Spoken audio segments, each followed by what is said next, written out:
2026 সালে বলিউড সঙ্গীত জগতের অন্যতম চর্চিত বিষয় অরিজিৎ সিংয়ের প্লেব্যাক থেকে নিজেকে গুটিয়ে নেয়ার সিদ্ধান্ত।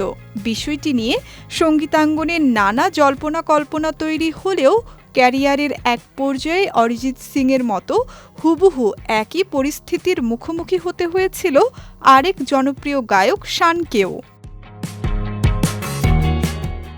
এক সাক্ষাৎকারে শান জানান, অরিজিতের এই সিদ্ধান্তের মধ্যে তিনি নিজের অতীতের প্রতিফলন দেখতে পান, কারণ একসময় তিনিও একইভাবে গান ছেড়ে দেওয়ার কথা ভেবেছিলেন।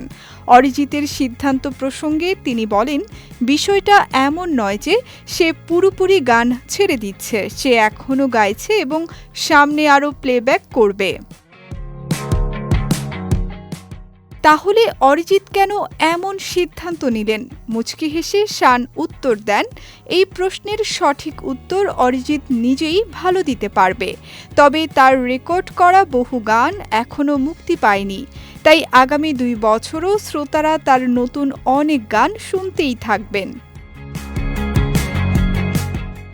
শান আরও যোগ করেন, কে বলতে পারে একদিন হয়তো সে নিজের সিদ্ধান্ত বদলে ফেলবে।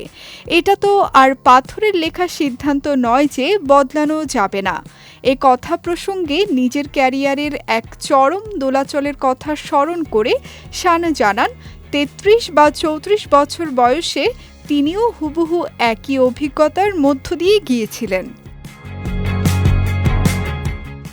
শান বলেন, সেই সময় আমি প্রায় সব ধরনের গান গেয়ে ফেলেছিলাম, পেয়েছিলাম 2-3টি বড় পুরস্কারও।